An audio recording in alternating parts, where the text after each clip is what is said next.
కేంద్రంలో మరోసారి అధికారమే లక్ష్యంగా ముందుకు వెళ్తోంది బీజేపీ. కేంద్ర మంత్రి రాజ్నాథ్ సింగ్ అధ్యక్షతన మేనిఫెస్టో కమిటీ ఏర్పాటు చేసింది. ప్రతిపక్షాలు బీజేపీపై తప్పుడు ప్రచారం చేస్తున్నాయన్నారు బీజేపీ నేతలు. జూన్ 4 తర్వాత ప్రజల్లో ఎవరి బలమేంటో తెలుస్తుందని అన్నారు.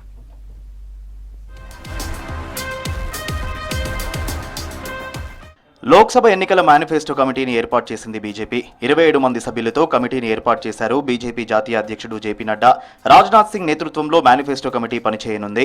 ఈ కమిటీకి కన్వీనర్గా నిర్మలా సీతారామన్, కో కన్వీనర్గా పీయూష్ గోయల్ ఎంపికయ్యారు. మేనిఫెస్టో కమిటీలో పలువురు కేంద్ర మంత్రులు, సీనియర్ నేతలున్నారు. ప్రతిపక్షాలు బీజేపీపై తప్పుడు ప్రచారం చేస్తున్నాయన్నారు కేంద్ర మంత్రి, బీజేపీ నేత హర్దీప్ సింగ్ పూరి. దేశంలో బలమైన ప్రతిపక్షాలు ఉండాలని కోరుకుంటున్నట్లు తెలిపారు. కేంద్రంలో బీజేపీ ఆధ్వర్యంలో మరోసారి అధికారంలోకి వస్తుందని చెప్పారు. జూన్ 4న ఎవరి బలం ఎంతో తెలుస్తుందన్నారు హర్దీప్ సింగ్ పూరి. अपने पे या उनके मंत्रियों पे या किस पे, हाँ अगर कोई गलती हुई है हम जांच कराने को तैयार है. और दूसरा ये झूठ और भ्रम फैला के कि ये गड़बड़ हो गई वो गड़बड़ हो गई, अब ऐसा है इनकी फ्रस्ट्रेशन जो है ना सामने आ रही है. आने वाला अभी तो 19 दिन है पहले चुनाव, पहले पोलिंग डेट पे, और कोई 60 दिन करीब हैं फाइनल पे. तो अभी तो देखते जाइए, ये इस फिल्म का तो अभी ट्रेलर आया है. आगे चलते चलते हमें और पूरी फिल्म देखने का मजा आएगा. కేరళలో మెజారిటీ ఎంపీ సీట్లు సాధిస్తామన్నారు కేంద్ర మంత్రి రాజీవ్ చంద్రశేఖర్. కేరళలో బీజేపీని అధికారంలోకి తీసుకురావడానికి నిరంతరం పనిచేస్తున్నానని చెప్పారు. ఇవి కేవలం ఎన్నికలే కావని, కేరళ భవిష్యత్తును నిర్ణయించేదన్నారు Rajiv Chandrasekhar.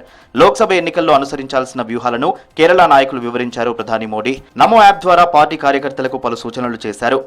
And the opposition parties don't want to discuss performance, don't want to discuss economy, they want to discuss everything else and try and create scares and fears amongst the minorities that they have done for 40-50 years. But unfortunately for them, the people of India have woken up, including the people from the communities that they consider are their vote banks. Every parent wants their child to prosper and move forward and get opportunities. And that is what we are promising, while they are promising more of the same.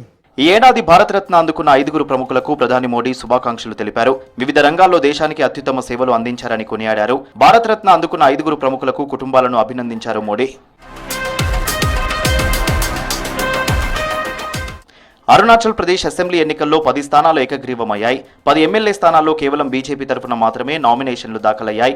దీంతో BJP అభ్యర్థులను ఎన్నికలు లేకుండా ఏకగ్రీవంగా ఎన్నుకున్నట్లు EC ప్రకటించింది. ఏకగ్రీవంగా ఎన్నికైన వారిలో CM Pema Khandu, deputy CM Chowna మెయినున్నారు. అరుణాచల్ ప్రదేశ్లో మొత్తం 60 ఎమ్మెల్యే స్థానాలు ఉండగా మిగిలిన 50 స్థానాలకు ఎన్నికలు జరగనున్నాయి.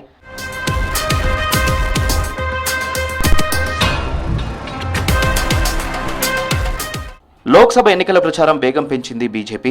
దేశంలో 10 ఏళ్లలో జరిగిన అభివృద్ధిని చూసి ఓటేయాలన్నారు బీజేపీ నేతలు.